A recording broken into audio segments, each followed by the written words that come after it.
aussi et qui font les enfants. Et les enfants prennent la relève. Voilà, c'est comme ça que le prophète a dit que lui, il suffisait Dieu, c'est que les filles vont prendre cette plateforme pour annoncer. Mais il ne dit pas des jeunes, parce que un jeune, vraiment jeune d'âge, ne peut pas.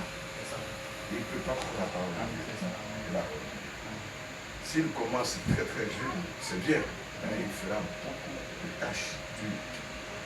Mais quand il avance un peu plus en âge naturel, l'esprit prend une avance dans la maturité. C'est pourquoi il a dit qu'il ne faut pas que ce soit les jeunes convertis, mais il faut les jeunes, lui comme ça, il n'est pas vieux, il est jeune, mais il est âgé, il est avancé. Voilà, aussi en âge, et que plus il est, Dieu lui donne encore la compréhension de la parole, comme nous autres.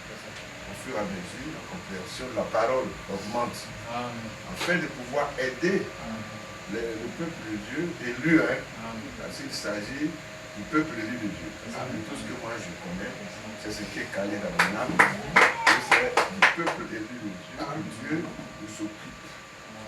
Voilà, et s'il envoie des gens, c'est pour le peuple élu de la terre. C'est-à-dire, avant que l'évangile nous vienne, il faut que le peuple élu soit là. C'est pour ça qu'il vient et dit, mes brebis, entendez-moi, je suis venu chercher et sauver ce qui était perdu. Je suis venu chercher et sauver ce qui était perdu. Donc ça veut dire que les brebis étaient déjà là. Avant, quand le sauveur vient sur la terre, les brebis étaient là. Et il est venu les chercher. Qu'est-ce qu'il est venu chercher? Ces brebis, mais où il les a eues? En même temps là? Non, il les avait avant. Mais comment on peut expliquer ça? Que Dieu vient dans la forme d'homme sur la terre et il dit, je suis venu chercher mes brebis perdues. Mais depuis quand tu les as eues? Comment? Parmi les milliers d'hommes qui étaient sur la terre en ce temps, il dit mes brebis, commençant par le pays d'Israël. Les brebis qui sont ici, je suis venu. Et que j'ai encore d'autres qui ne sont pas d'ici, sur ce pays, sur cette terre, mais qui viendront de loin. Je les attirerai, je les ferai venir, et ils seront un troupeau, un seul peuple. Voyez. Tout est clarifié, c'est que Dieu a un salut éternel qui est la rédemption. Voilà. Donc, c'est là-dessus que je me base et j'insiste que la rédemption, c'est le rachat complet de Dieu, l'achèvement de son œuvre. Et la rédemption est Dieu lui-même. Il avait ça en lui dans sa pensée, comme il avait en lui d'être un père, d'être un fils et d'être le Saint-Esprit nous conduisant et remplissant nos cœurs. Donc, ce Dieu merveilleux qui existe, il ne s'est passé jusqu'à présent, plusieurs des frères et sœurs qui ont écouté la parole et le message sont stabilisés. Est-ce qu'ils sont stabilisés dans la foi que Dieu est réellement leur Père Céleste et leur Sauveur, leur Seigneur, et leur vie? Ont-ils vraiment compris, les frères et les sœurs? Vraiment compris? L'avez-vous saisi? Parce que Dieu fait connaître réellement qui il est, tout son plan de salut, de la rédemption. Au temps où nous sommes arrivés, il le fait connaître à ses péchés. Ce n'est plus le temps où nous tous, quand on a commencé, oh, je suis enfant de Dieu, je crois que je vais aller au ciel. Oh, d'autres même disent comment je vais faire pour aller, excuse-moi, même je pourrais aller. Et le même langage que nous avions avec les dénominations. On est sorti de là, beaucoup nous parlent de dénomination, mais la façon que la parole nous a été présentée, ça fait qu'on avait des comportements dénominationnels. Surtout plusieurs de nous qui sont venus de la dénomination au message. Donc ça dépend de la présentation de la parole. Et ça fait que on ne se déchire pas. Or, il dit, j'ai qu'un seul troupeau que je suis venu chercher et sauver. Un seul troupeau. Donc, je ne sais pas si nous pensons à ça. Il faut qu'il t'ait trouvé et que toi tu l'aies trouvé dans ton âme, tu es apaisé. Parce que le monde en trouble, il était comme ça quand le Sauveur Dieu, qui était Elohim, avait dans sa pensée attribut d'être fils, sauveur, l'agneau de Dieu, l'agneau immolé avant la fondation du monde. C'était Dieu lui-même. Et venir sur la terre pour chercher lui-même cette brebis. Comment?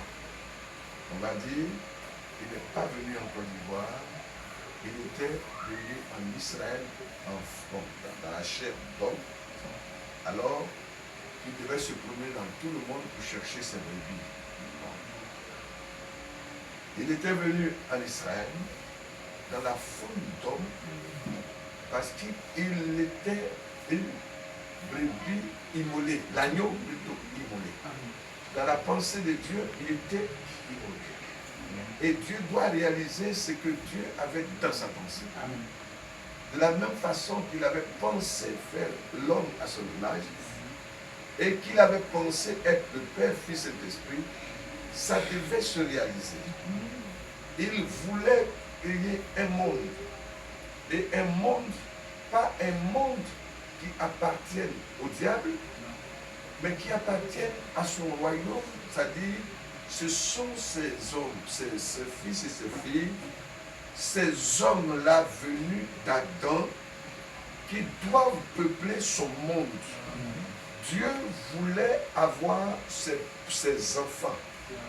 Oui, il avait cela dans son cœur, dans sa pensée, c'est ce projet. Pour être vraiment Père éternel, il faut qu'il ait des hommes et des femmes, des enfants sortis de lui. C'est là la grande signification vraie d'être Père. Et pour qu'il y ait des fils et des filles, Dieu est devenu un fils. Et il, non seulement devenu fils pour avoir des fils et des filles, mais pour l'avoir, il faut qu'il soit l'agneau immolé et littéralement accompli, afin de racheter parce qu'il savait. Si quelqu'un dit que Dieu ne savait pas et qu'il a fait Adam, et Adam a le péché, voilà, tous les problèmes sont là. Donc Dieu souffre, comment il va faire pour pouvoir ramener Adam? Si quelqu'un pense ainsi, il n'est pas dans la pensée. Amen. Mais si on dit, nous adorons le Dieu infini. Amen. Alors s'il est infini, il savait toutes choses. Et il a fait conclure toutes choses pour accomplir son dessein. Amen. Donc, dans la rédemption, cela a provoqué toutes sortes de désastres sur la terre. Amen. Pour que le salut vienne à un peuple sorti de lui à son image. Amen. Amen. Amen. Parce que vous comprenez ça. Amen. Ceci est très important.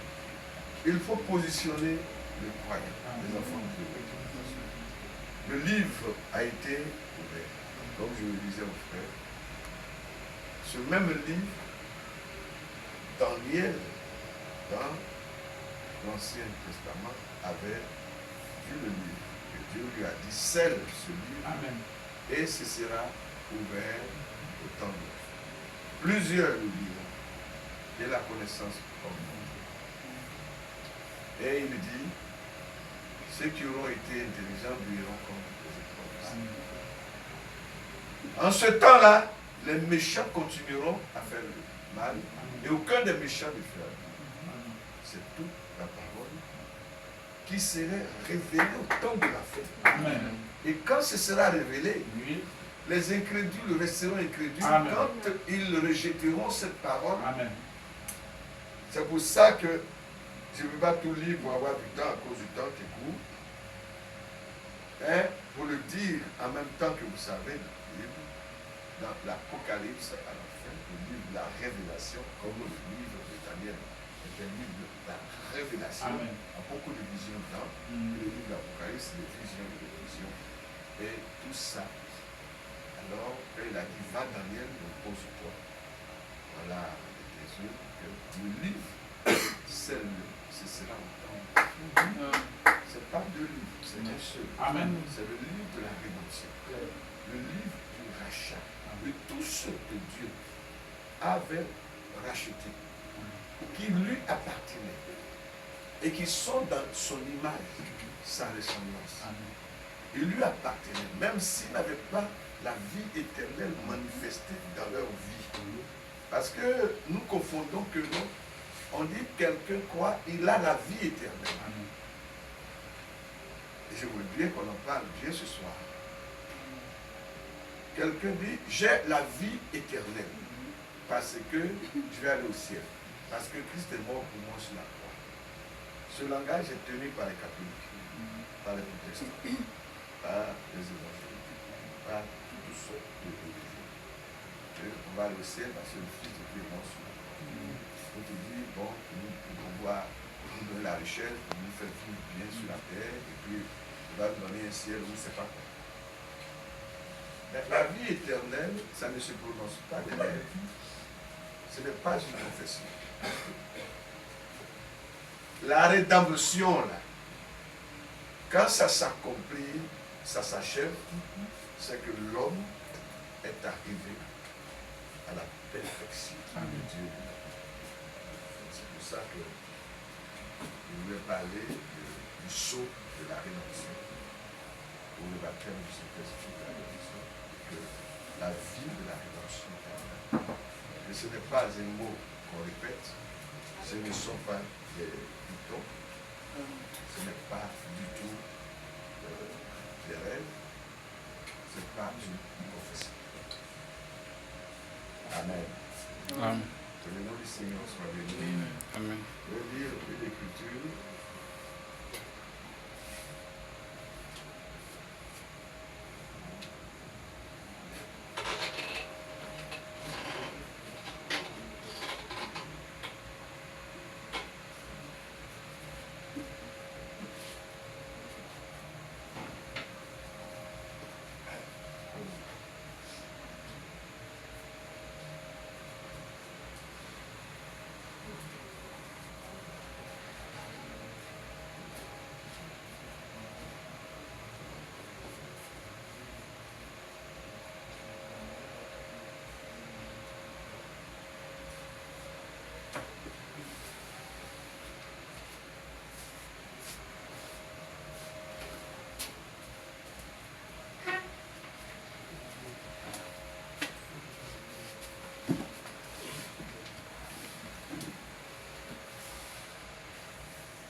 Il est dit ici dans le livre d'Apocalypse 7, il dit, après cela, je vis 4 anges debout aux 4 coins de la terre.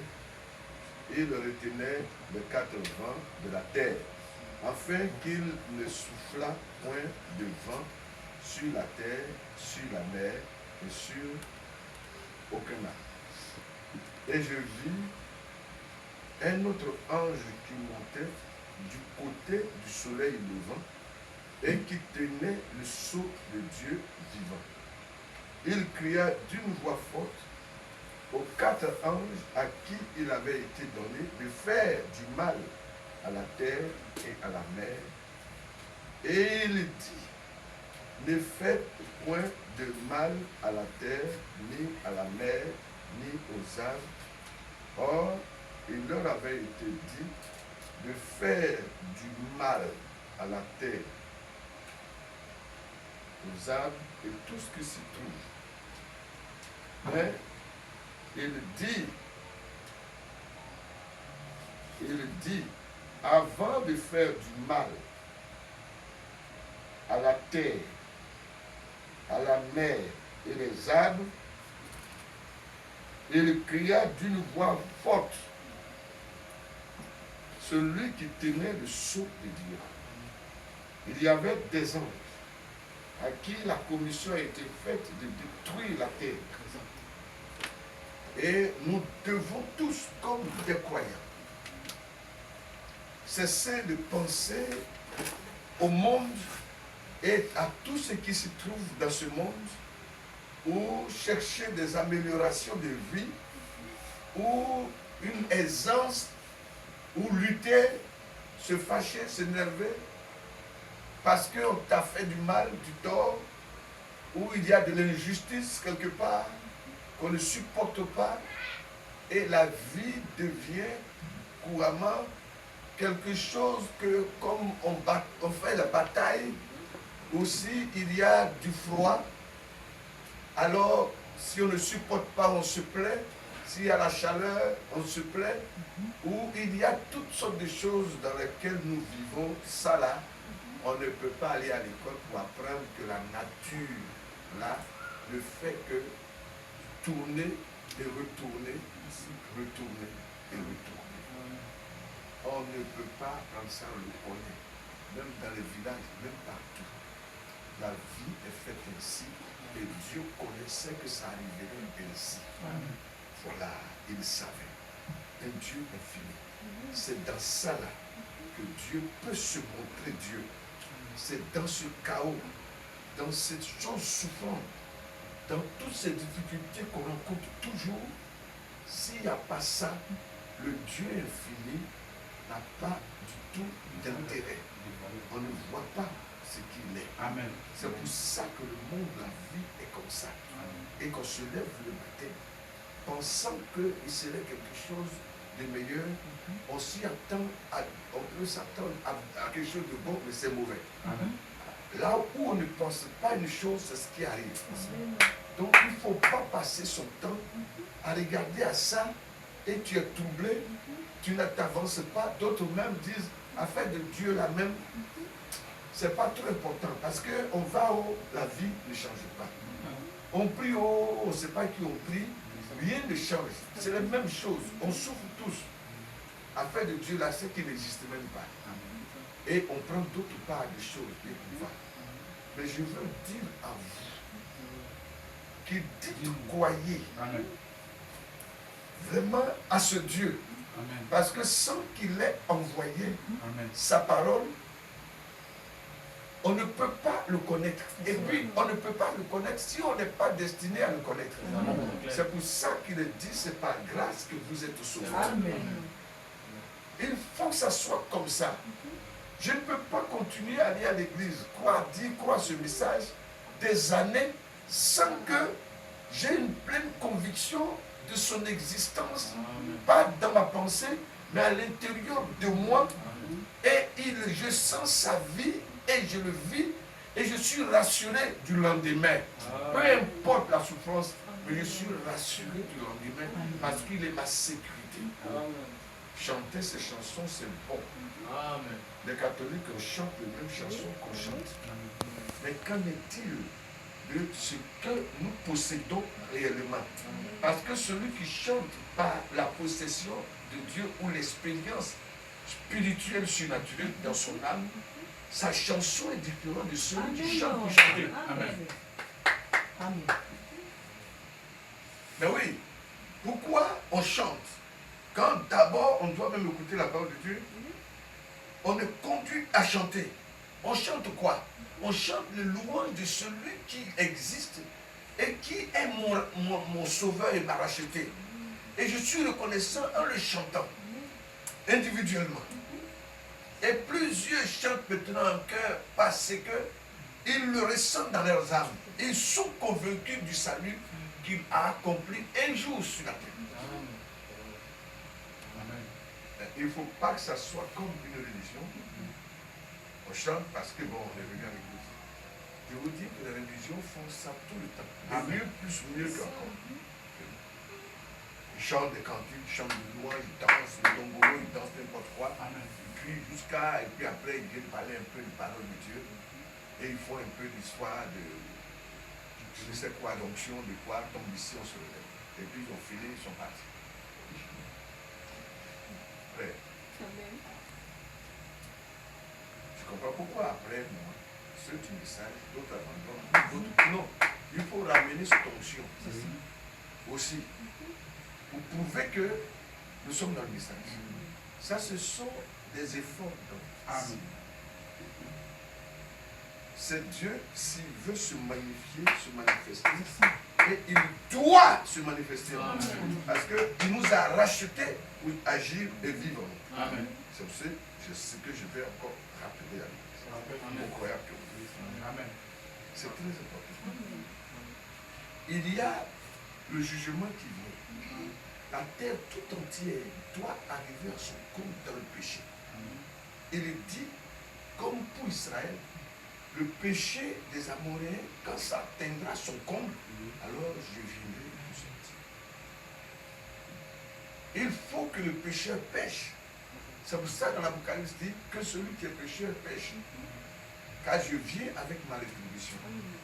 Je vais rendre à chacun selon ce qu'il fait. Il a parlé ça à Daniel, juif. Il parle ici chez les nations.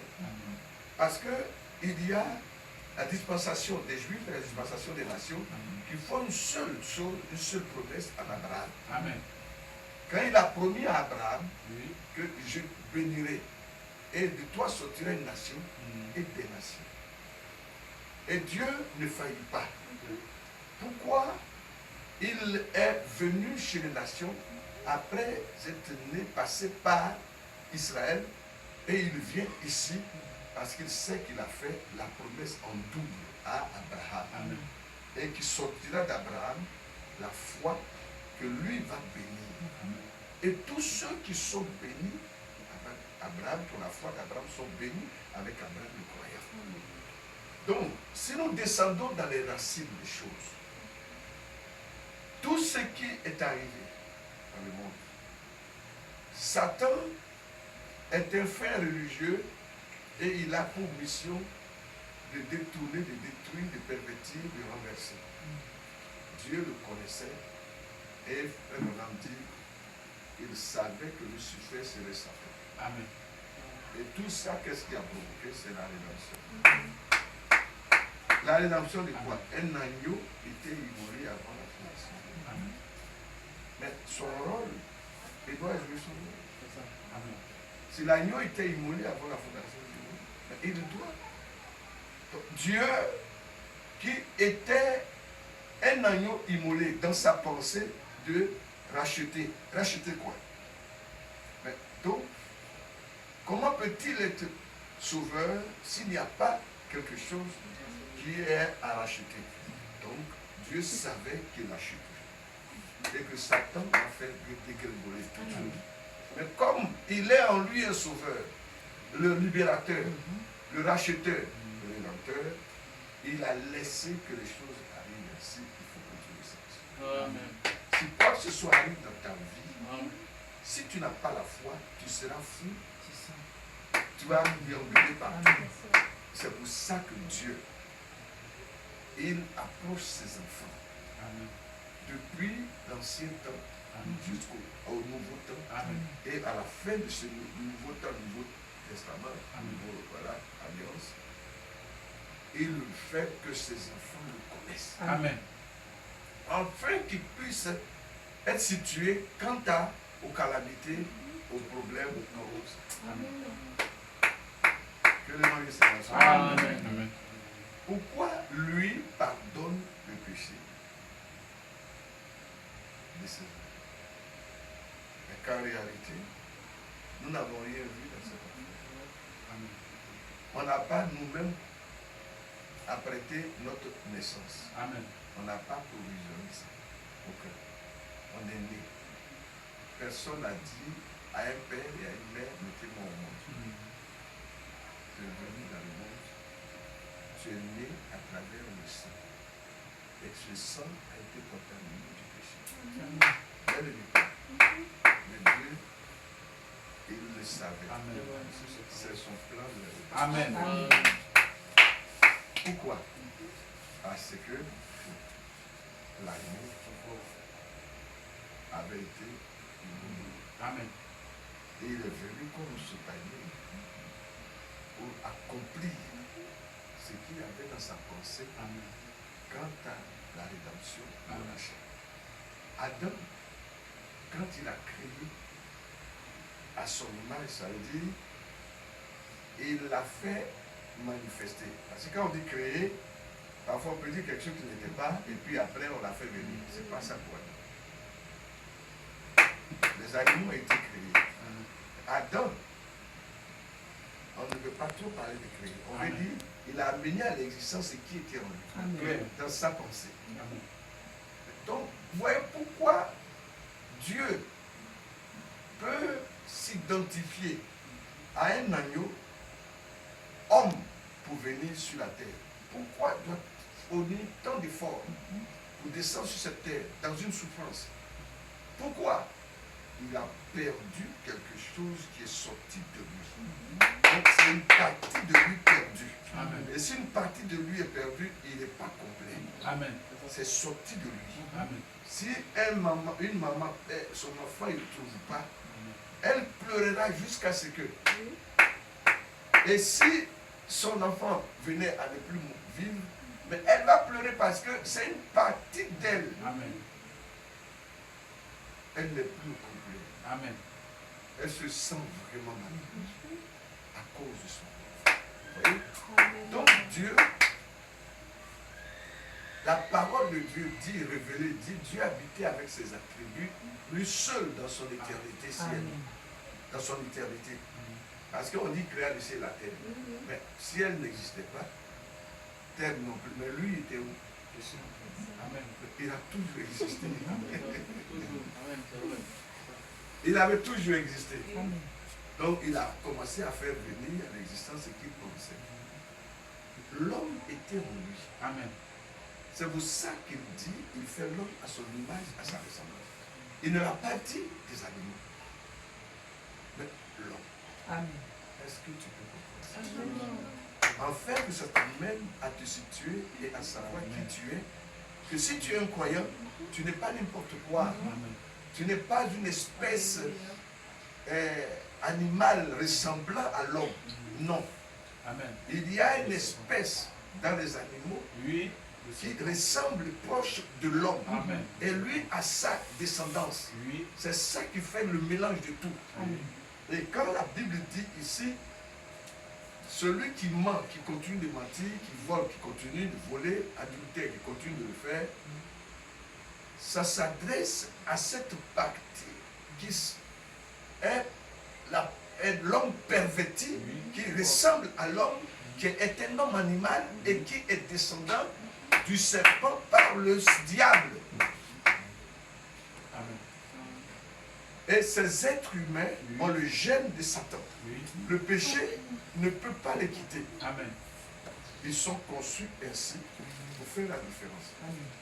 C'est pourquoi Dieu, dans son grand plan de la rédemption, a laissé que tout cela descende.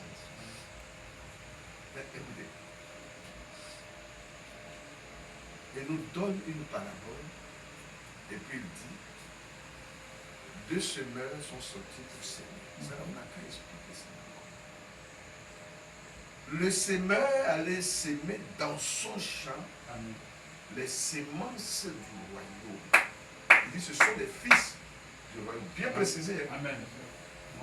Il dit, après cela, comme c'était un temps où on ne travaille plus, Oui. où on se repose, on a fini les champs, on termine jusqu'au soir peut-être, Oui.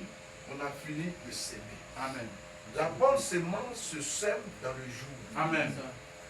Mais la mauvaise semence est semée dans les ténèbres, dans le noir. Amen. C'est pour ça que la Bible dit, celui qui est de la lumière reste de la lumière. Mais celui qui est des ténèbres ne supporte pas la lumière. Il ne peut pas venir à la lumière.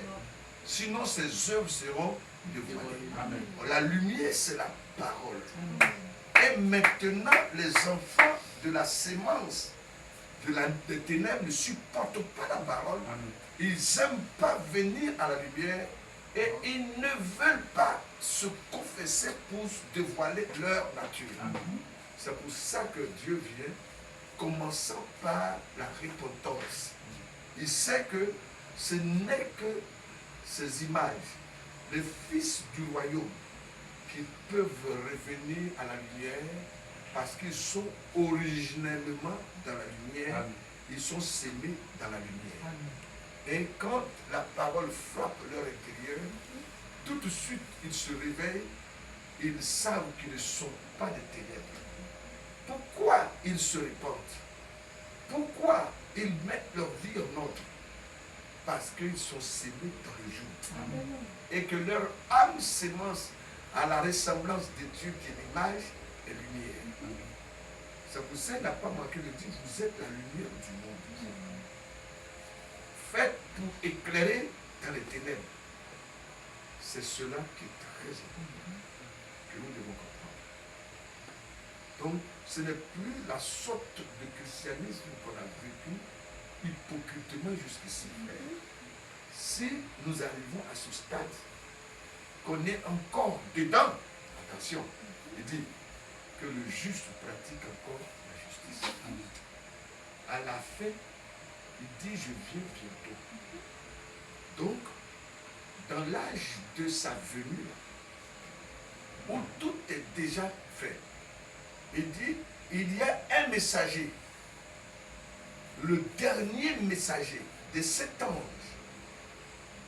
qui serait envoyé sur la terre avec un certain message. Mais quand le septième apparaît sur la scène et qu'il annonce son message, il dit tout ce qui a été caché depuis, même avant la fondation du monde, serait dévoilé, révélé. À qui? À son épouse, ses enfants bien-aimés. Or, de savoir que ce mystère, comme il est dit, toujours caché, ce qui est caché qui devait être dévoilé. Quel était donc ce grand mystère caché depuis toujours avant la fondation du monde? Dieu le savait et on dit, Christ est le mystère de Dieu qui a été révélé. Amen. À partir de là, nous devons comprendre l'intérieur de ce mystère se cache la perfection d'Adam, Amen. qui est l'homme. Pourquoi? Quand Dieu fit Adam, il le fit, il l'a pensé, et de la pensée, ce qui était toujours en lui, c'était cette pensée était un être existant. Amen. Comme Dieu, Amen. dans la pensée. Mais il doit le réaliser. Amen. Et il le réalisa, il sortit de lui cet être esprit à la ressemblance de Dieu. Amen. Un être esprit, âme. Il était vivant, Amen. déjà. C'est pour ça que la Bible dit, il s'est adressé à eux. Il les cria hommes et femmes. Il les avait pensés hommes et femmes. Amen. Maintenant, de la pensée, ça a été réalisé. Ah oui, Oui. ça a été réalisé. Et il s'adressait à eux. C'était des êtres vivants qu'ils devaient descendre sur la terre. Parce que le grand plan de Dieu, qui est la rédemption, le salut, doit se réaliser. Et au travers de ses propres enfants, Amen. alors il fallait passer de la pensée à pouvoir faire sortir l'âme-esprit qui a sa ressemblance. Quand il dit sa ressemblance, c'est une partie de Dieu lui-même. Et il doit le mettre dans les corps. Amen. Et en le mettant dans les corps de la poussière, alors il nous mit du sang en nous pour la reproduction naturelle. Oui, Amen. les animaux se reproduisent naturellement. Ils ont du sang en eux. C'est pour ça qu'il y a dans la création, à partir, comme il dit, de méduses, de petites choses, depuis dans les poissons jusqu'à remonter sur la terre, et puis les animaux avec du sang en eux se reproduisaient par le sang. C'est par le sang qu'il y a la reproduction, la naissance. Maintenant, vous allez voir, mais comment se fait-il que Adam n'est-il pas resté parfait en ayant la vie éternelle? Amen. Amen. Je n'avais pas fini de lire la lecture ici. Vous dire que je pourrais revenir là-dessus, mais la chose essentielle, c'est à cela que je venais. Il dit, ne faites point de mal à la terre, ni à la mer, ni aux arbres, jusqu'à ce que nous ayons marqué du sceau le front des serviteurs de notre Dieu. Et j'entendis le nom de ceux qui avaient été marqués du sceau. 144 000 de toutes les tribus d'Israël, les fils d'Israël. Ça, après que la rédemption soit achevée chez les nations, Amen. alors il tourne vers Israël. Pourquoi? Il a un projet de salut au peuple, à la nation d'Israël. C'est une nation. C'est pourquoi il a cité 144 000 de chaque tribu. Il y avait 12 tribus, et de 12 tribus, ce sera 12 000 de chaque tribu, ça fera 144. Ceux-ci, ils sont compris dans la rédemption. Vous avez bien compris? Amen. Ils sont compris dans la rédemption finale. Dieu les a laissés en suspens. Ils ont été opposants. C'est toujours dans le plan. Amen. Ils n'ont pas, ils ont rejeté Christ. Oui. C'est dans le plan. Amen. Amen. Pour qu'ils puissent venir chez les nations. Amen. C'est pourquoi l'histoire de Joseph est tellement merveilleuse. Amen. Il vint chez les nations, il prit le Christ. Haï de ses frères, Amen. vendu des nations. Amen.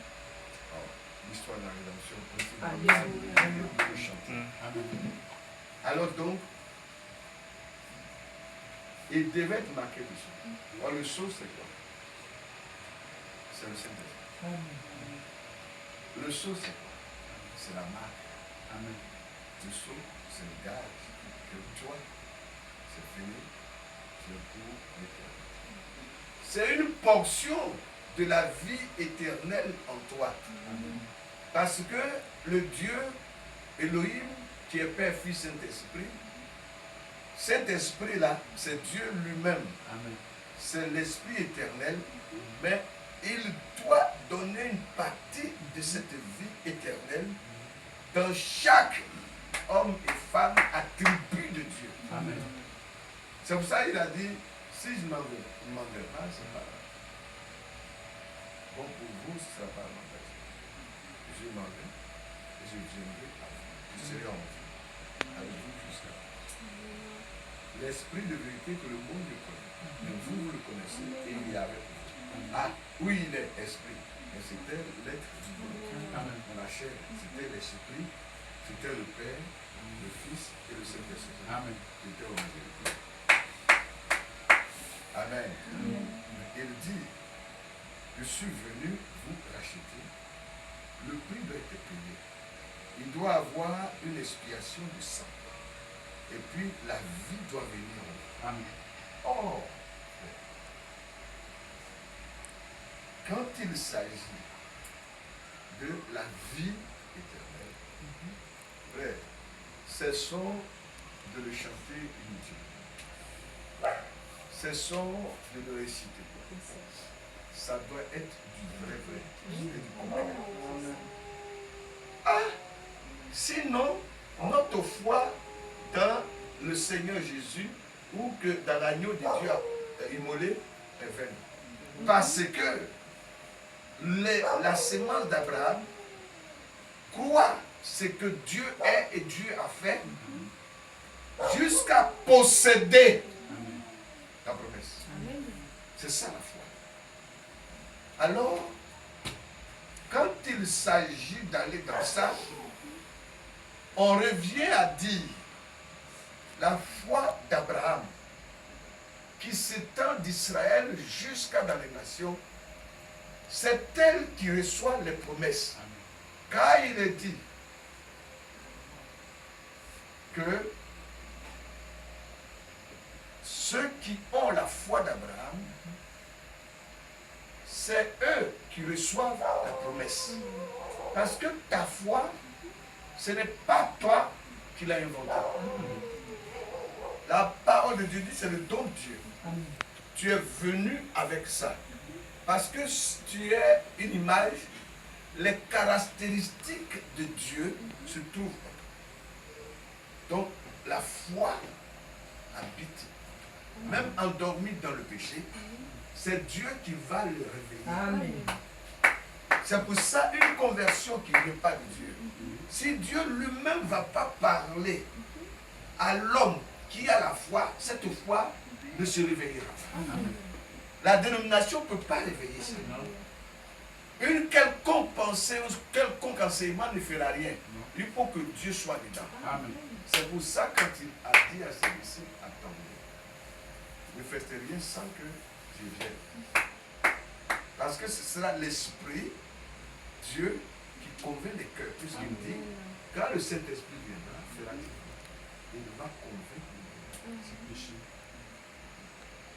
Ce n'est pas pour rien plusieurs des gens qui se sont lancés sur le terrain de prêcher, de prédication, d'enseignement.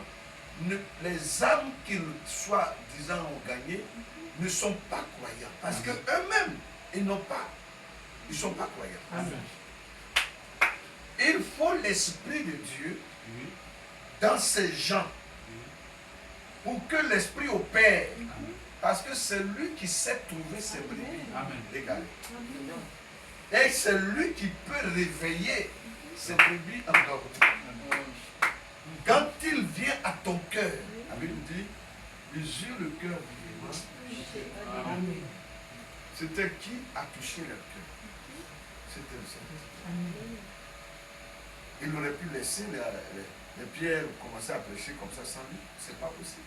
Il dit, vous ne pouvez rien faire sans moi. Amen. Que l'Esprit de vérité viendra. Il vous conduira d'abord dans toute la vérité.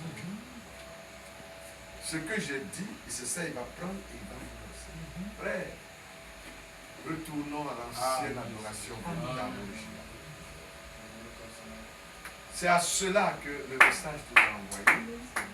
Mais nous avons laissé ça de côté. Vous pensez que si la foi qui est unique est établie dans nos cœurs, on va se batailler, se déchirer? Non. Ce n'était pas possible. Avant même que le Saint-Esprit ne descende sur les disciples, la Bible dit qu'ils étaient qu'un seul cœur. Amen. Ils avaient la foi dans celui qui est parti. Et ça, c'est parti petit à petit en montant. Il a passé du temps avec eux. À un moment, ils ont dit, mais Seigneur, augmente-nous la foi. Parce que Dieu connaît ses enfants. Ils peuvent durer, mais cette foi-là prend un peu de temps. Vous savez. Cela arrive aussi dans l'église du Seigneur. Et quand cette foi saisit l'occasion, il y a une transformation qui suivra la vie de ce frère et de cette sœur. Sinon, on se fait trop de mal, étant en disant les croyants de message. On se fait du mal. Il y a eu des choses et des choses sont passées. J'ai été témoin à cause de ce que Dieu m'a permis d'avoir été un peu au début des choses quand le message est venu en Abidjan. Et je suis venu quand même un peu en Abidjan pour voir sous les yeux la manière que cela réalise. Frère, si c'était la foi des apôtres qui avait été éveillée en nous, on ne serait que ce. C'est ça. Amen. Amen. mais ce n'est pas l'absence de ceci. Amen. Alors comment, si nous n'avons pas la seule foi que Dieu approuve, comment le Saint-Esprit, qui est la vie de Dieu, viendrait en nous pour faire de nous des fils et des filles de Dieu? Ce n'était pas le moment. Mais qu'est-ce qu'il a fait? Par précipitation, les choses sont venues. Les brochures ont été prises, lues, et les gens se sont constitués en conducteurs, en prédicateurs, etc. Et ça a fait des divisions pour moi. C'est premièrement, la foi doit être prêchée. Oui. Pour ceux qui sont les semences d'Abraham, l'image de Dieu, oui, leur foi s'éveille par l'évangile qui est ointe de l'esprit. Amen. Ça les réveille. Ça vous met en ordre. Amen. Car quand quelqu'un est touché par le Saint-Esprit, qu'il a la foi de Dieu endormie, je vous ai dit, il se répand, il ne reprendra plus sa vie passée. Non, sinon c'est foiré, c'est pas le Dieu. Homme, frère, que ferons-nous? Après avoir touché, qu'on va faire? La foi, là, frère, la foi d'Abraham, qui est aussi la nôtre, qui doit être la nôtre. Elle a de l'humilité en elle et de la repentance. Elle commence par la repentance. Jean-Baptiste s'approche sur la scène, il commence par repentir. Le Seigneur commence par repentez-vous. Parce que la foi doit quitter son domaine quand il est endormi dans le péché. Il dit, réveillez-vous de l'endroit où vous êtes. Reconnaissez que vous n'êtes pas des pécheurs perdus, vous n'êtes pas du diable, vous n'êtes pas du monde. L'évangile va toucher votre intérieur et vous vous repentez. Et je vous dis, avec cette foi, vous ne reprendrez plus la vie ancienne. Mais nous avons vu beaucoup de personnes dire, j'ai cru au message, baptisé dans le nom du Seigneur Jésus-Christ. Pour d'autres, ils étaient convaincus pour devenir des gens du message parce qu'on leur a expliqué que voici la vérité. Le baptême, c'est au nom du Seigneur Jésus-Christ que les gens ont fait au nom du Père du Saint-Esprit. Voilà, ils disent que Dieu a les trois morceaux, tant. On a pris les superficiels d'une connaissance intellectuelle et nous avons convaincu les gens. Et quand ils étaient comme, non, je viens chez vous. Non. Mais il faut qu'ils puissent saisir la parole au moyen de la foi. Ça dépend de l'évangile qui leur est prêché. Il faut leur prêcher Jésus-Christ, agneau de Dieu. Que la perdition, il est venu mettre fin à cela. Crois-tu cela? La manière que le Saint-Esprit te conduira, son but, c'est de ramener à lui ses enfants. Qu'il secoue la tête, qu'il dit non, j'ai compris maintenant. Je ne peux plus demeurer dans ça. Et lui-même, volontairement, il s'en va couper des ponts. Mais on ne force pas comme nous l'avons fait dans les débuts. On avait prêché la parole de Dieu dans une certaine nuance et on forçait les gens à se repentir. J'ai évangélisé. Dans les débuts à Marcory, c'est là que j'habitais. Mais je ne comprenais pas encore grand chose. Mais quelque chose me poussait à prêcher. J'ai évangélisé beaucoup, j'ai baptisé les gens dans l'eau, la lagune, à la Numabo, à l'IMGS, là, c'est là-bas qu'on avait fait ça. Je n'avais plein. Au point que je suis allé baptiser quelqu'un.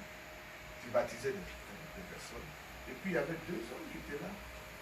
Ils étaient là, monsieur, ils avaient un problème, ils venaient de perdre sa femme, puis ils étaient dans les soucis. Et pendant que j'ai fini de baptiser, je voulais partir, ils m'ont dit non, eux aussi veulent baptiser. Je dis toi. Il dit non, on a des problèmes, on veut croire à ton Dieu là aussi, il faut nous baptiser.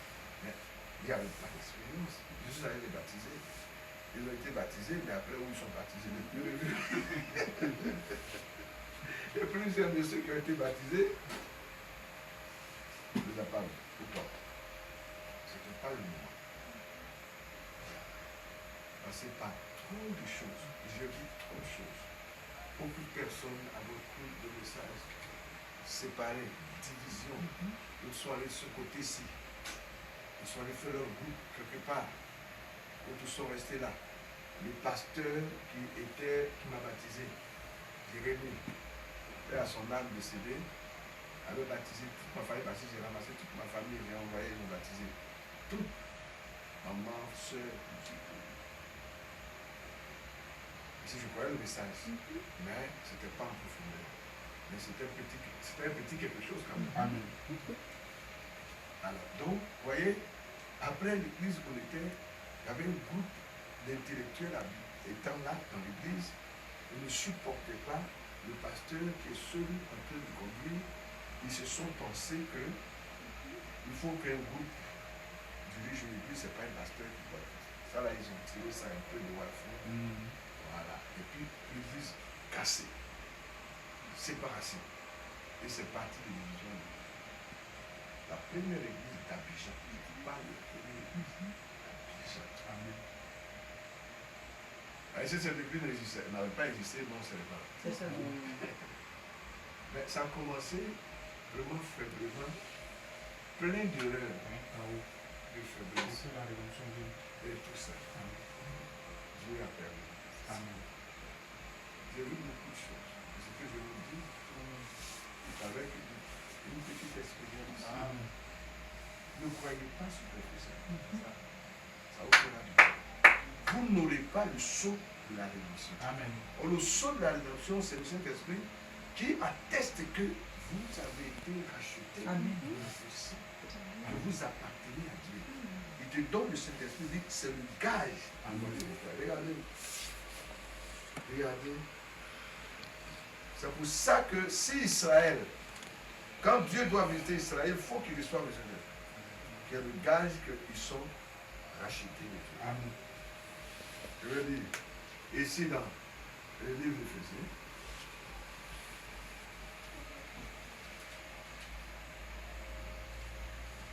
au chapitre 13 et 14, Éphésiens 1, verset 13 à 14.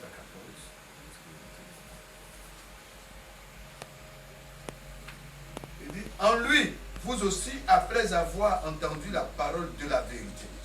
D'abord, il faut la parole de la vérité. C'est là que les choses commencent. Amen. On prêche quoi? Pour que les gens aient le sceau de la rédemption.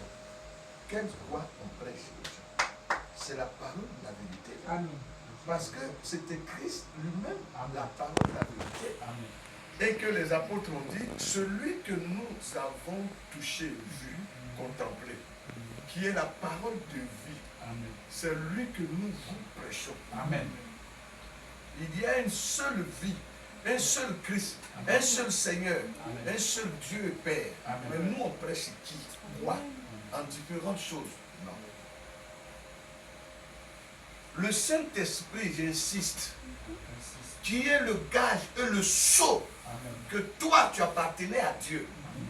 Il te donne une partie de lui. Amen. Tu es éternel maintenant. Amen. Tu ne confesses pas, mais tu es éternel parce que sa vie est en toi. Sa vie comment? Pas toujours une répétition, mais une vie réelle que toi tu as le témoignage que lui, Dieu vit en toi. C'est ça qui te rassure.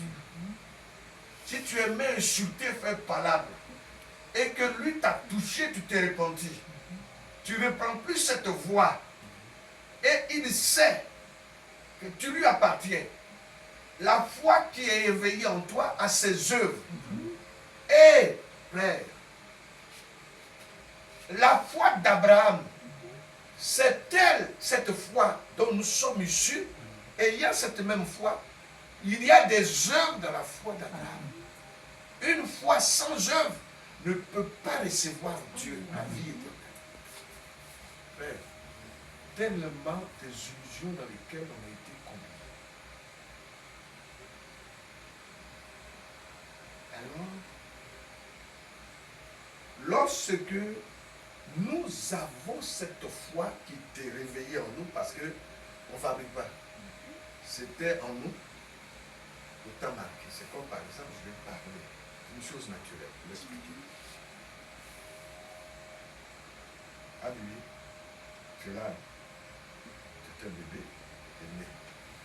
Abibi a grandi. Elle a commencé à voir les choses de femme. C'était où? C'était dans son gène de vie. Mais ça doit, elle doit être une femme et porter les choses de femme. Hein? Donc, en Dieu, c'est comme ça. La chose qui t'a été faite don, qui vient de la ressemblance aux caractéristiques de Dieu, qui est la foi, comme il est dit, transmis une fois pour toutes. Quand le moment vient où Dieu doit rencontrer cette chose, comme on dit, le germe sémence de Dieu doit rencontrer ainsi l'ovule qui se trouve dans cet homme ou dans cette femme pour une fécondation spirituelle ou une nouvelle naissance. Il faut avoir au préalable posséder la chose qui doit attirer en toi la vie de Dieu. Amen. Est-ce que vous comprenez? Ah oui? Le terrain doit être d'abord apprêté. J'ai tout ça dans mes brochures. Tout ça. Il dit, il faut que il dit, chaque sémence a son terrain. Amen. Oui, il peut germer. Donc, comment devenir enfant de Dieu, fils et fille de Dieu? Il faut avoir le terrain qui est propice à recevoir la vie de Dieu pour la nouvelle naissance. Donc, tout le monde dit qu'il est né de nouveau. Depuis le déno jusqu'à né de nouveau, la vie qui on vit là est contraire à la parole. Or, la parole, c'est la vie. Et l'Esprit Saint, tout ça, c'est la parole. Au commencement était la parole, qui est le Saint-Esprit. Si tu as reçu le Saint-Esprit, à l'intérieur de ton âme, pas sur ton corps, dans ta tête, alors cela produira la vie de la parole. Amen. On sera tranquille entre nous. L'amour fraternel sera réel. Parce que c'est loin de l'esprit. Et laissez-moi vous dire, c'est assez délicat. Quand nous avons la foi, comme celle d'Abraham et les anciens, ça comporte les vertus de Dieu. Amen. Elle est patiente, elle est tempérante, elle supporte et pardonne. Il est fraternel, amour fraternel. Quand vous lisez ou regardez dans la pyramide, vous allez voir que ça commence par la foi, la vertu, la tempérance, la patience, la piété, la connaissance. Ça c'est quoi? C'est le produit de la foi. Quand vous avez la foi, mais ça vous transforme au préalable. Avant que le Saint-Esprit vienne sceller pour dire, témoigner que c'est la vraie foi. Oh, que ce nom soit béni. Amen. La foi sans les œuvres est vaine. C'est pas ce qu'il a dit? La véritable foi qui est en toi, là, si ça a été révélé, déjà automatiquement, tu commences à mettre les choses en ordre. L'amour fraternel, même, on ne l'a pas. C'est des critiques, c'est des calomnies, entre nous des divisions, et on fait semblant de revenir ensemble, alors qu'on venait de s'asseoir et de parler du mal du frère et de la sœur, et on dit on vient à l'église dans la communion. C'est faux. C'est pas la foi. Ou dire le Saint-Esprit. C'est pas même qu'encore la foi. Parce que la foi véritable en Dieu t'amène sur le chemin de vertu. Tu aimes les frères déjà, tu aimes la communion fraternelle, tu aimes venir à l'église, tu n'en manques pas ton poste. Non. Amen. La foi, la Bible dit, quand ils nous ont posé la question, que ferons-nous? Ça commence par la repentance. Quand vous nous avez vus avec ça, c'est Dieu agissant en nous par le baptême du Saint-Esprit. Mais vous voulez ça aussi, mais ça commence par la repentance. Regardez quand ils ont dit, oh frère, que ferons-nous? En fait, ils ont été touchés. Frère, ce n'est pas des arguments de l'homme là-dessus. Eux ont été touchés. Et ça produit en eux de l'humilité.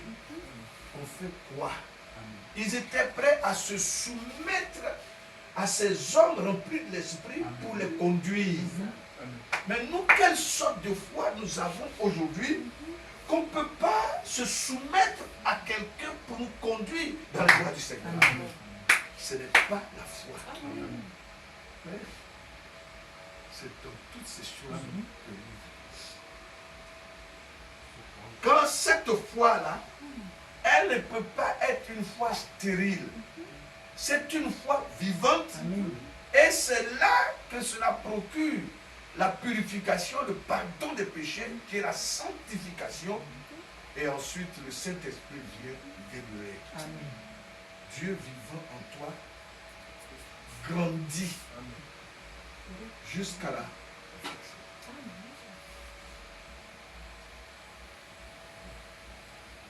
Jusqu'à atteindre la statue de l'homme parfait. Il dit, vous voyez, ce sera le germe que vous avez en vous, ça s'ajoutera. Le germe humain, pas le germe de chien, mais le germe humain sur le germe humain, sur le germe humain. La parole sur la parole, sur la parole, jusqu'à atteindre la statue parfaite. Amen. C'est pour ça que ce message est spécial. Et beaucoup butent dessus, et ils tombent, ils abandonnent. Mais c'est donné aux prédestinés. En quoi? Parce qu'ils sont venus de la pensée de Dieu éternel. L'éternité nous a été promise, mais la promesse et la possession sont deux choses. Amen. Quand il a promis, celui qui croit en moi à la vie éternelle reçoit la vie éternelle. Il n'était pas encore mort. L'agneau n'était pas encore tué pour que sa vie vienne dans les gens. Mais il reconnaissait ces brebis qu'il est venu acheter. Amen. Avez-vous bien compris? Alors, lorsque nous croyons à ce Père, qui est le message c'est l'agneau de Dieu, c'est Dieu, c'est Christ, c'est la parole, c'est lui mon salut, sous la forme de la parole venue à moi. Et nous avons lu dans la Bible que non, il a fait la promesse de la vie éternelle. Il dit, je leur donne la vie éternelle, il n'avait pas encore. Amen. Mais il les a trouvés. Alors pour qu'ils ne s'égarent plus jamais, il faut la vie éternelle. Amen. Il faut la vie éternelle. Amen. Et il l'a accompli. Il dit, attendez, vous aurez la marque et le sceau. Parce que ici, la Bible dit, vous avez cru, entendu la parole de la vérité. C'est d'abord, il faut la parole de la vérité. C'est pour ça le message qui est la parole de la vérité, c'est dans ça là qu'on retrouve la vie éternelle. Amen. Que la vraie nouvelle naissance s'accomplit. Ça, il ne faut pas se tromper. L'évangile de votre salut, pour vous sauver là, Dieu a envoyé cet évangile, le message. En lui, vous avez cru et vous avez été scellés du Saint-Esprit qui avait été promis. Le Saint-Esprit qui avait été promis, je vous le dis, c'était la vie éternelle de Dieu promise. Amen. Parce que c'est Dieu le Saint-Esprit. Amen. Lequel est un gage de notre héritage pour la rédemption de ceux que Dieu s'est acquis à la louange de sa gloire. Donc c'est le gage, la preuve, la marque que le sceau, qui est le sceau, il dit, de l'héritage, notre héritage, pour la rédemption. Or, la rédemption, c'est l'achèvement de l'œuvre, c'est la perfection, où on devient comme lui. Mais pourquoi on va jouer avec ça? On parle beaucoup, on va devenir comme lui, on devient comme lui, mais attention, pour le devenir, il faut que tu sois converti. Il ne faut plus jouer, que tu sois converti. Si quelqu'un entend quelque chose même ce soir, et qu'il sent dans son cœur que la chose n'est pas là, je vous dis, vous avez le droit de réclamer à Dieu. Amen. Parce que si vous savez qu'il a fait quelque chose pour vous, sur la croix que vous devez posséder. Parce que si on a racheté ou payé quelque chose, mais je dois l'avoir, c'est ce que j'ai payé. Ah non! J'envoie l'enfant à la boutique acheter quelque chose, un petit peu ou un truc. Il revient, il dit, tu as payé? Oui. Mais où est la chose? Il ne m'a pas donné. Il dit, ne me donne pas. Soit l'enfant était menteur, la chose payée, on doit avoir la marchandise. Amen. S'il nous a racheté, il doit posséder quoi? Sa vie. Et pas des lèvres, pas confesser, mais c'est réel. Où je suis rempli de vie, de la douceur et de la bonté. J'aime mes frères. Je suis dérangé si je ne les vois pas. Amen. Non, ça, c'est pas pour que la chose soit en tous Amen. pour l'enlèvement. Mais si ces choses ne sont pas réelles, l'enlèvement n'est pas réel. Amen. Et si Christ n'est pas réel, alors il n'aura rien de réel. Or, si il est, l'enlèvement est réel. Amen. Et le gage de l'enlèvement, le Saint-Esprit, doit aussi être réel Amen. dans notre Amen. tous. Et nous adorerons pour attendre le Seigneur. Parce que nous avançons dans ce temps difficile, terrible, et ça deviendra encore pire. Mais il faut cette sécurisation par la vie de Dieu en nous. Et lorsque nous irons plus loin, nous serons en vie. Parce que c'est cette vie en toi qui est la résurrection, l'enlèvement. Et tu bâtiras par cette vie. Ça te prendra comme une force pour t'enlever. Parce que c'est Dieu en toi vivant. Que Dieu vous bénisse. On aura un autre temps. On va aller un peu plus loin. Mais ce soir, gardons ça dans notre cœur. Je sais que votre pasteur vous en parle. Je suis venu seulement ajouter quelques idées là-dessus. Voilà. Et tout ça ne va pas finir là-dessus.